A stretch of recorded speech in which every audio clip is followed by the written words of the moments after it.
बहुत प्राचीन समय की बात है। भारत भूमि के घने जंगलों में एक महान ऋषि रहते थे। उनका नाम था कश्यप ऋषि। वे बहुत बड़े ऋषि और तपस्वी थे। कश्यप ऋषि की दो पत्नियां थीं, कद्रु और विंता।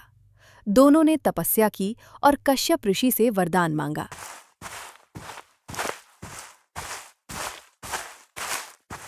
प्रणाम प्रभु। बताओ कद्रु, क्या हुआ? और कश्यप ऋषि से वरदान मांगा। सबसे पहले कद्रु ने कहा, मुझे 1000 सर्पपुत्रों का वरदान चाहिए। कश्यप ऋषि ने उन्हें ये वरदान दे दिया। इस वरदान से 1000 नाग अर्थात सांप उत्पन्न हुए। इसी से नाग जाति का जन्म हुआ। फिर विंता ऋषि कश्यप के पास जाती है।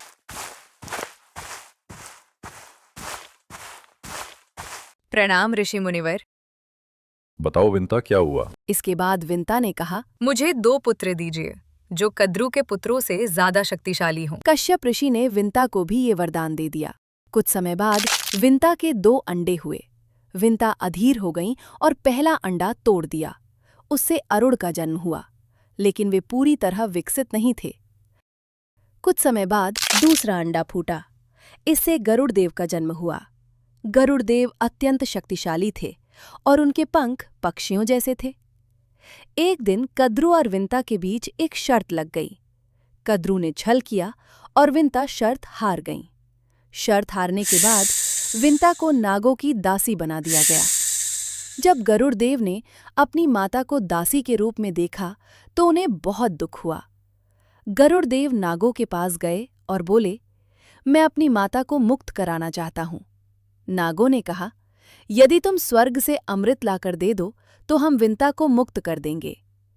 गरुड़देव ने निडर होकर कहा, मैं अमृत अवश्य लाऊंगा। गरुड़देव स्वर्गलोक की ओर उड़ चले।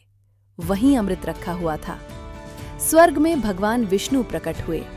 उन्होंने गरुड़देव से कहा, तुम अपनी माता के लिए आए हो? गरुड़देव ने अमृत का कलश उठाया और नागों के पास लौट आए।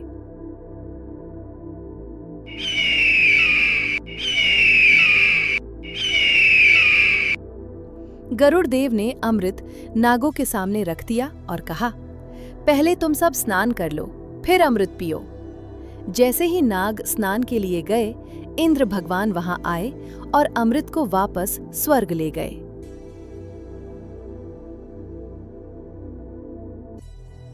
अब शर्त पूरी हो चुकी थी। नागों ने विंता माता को मुक्त कर दिया। गरुड़देव का संकल्प पूरा हुआ। उनकी माता स्वतंत्र हो गईं।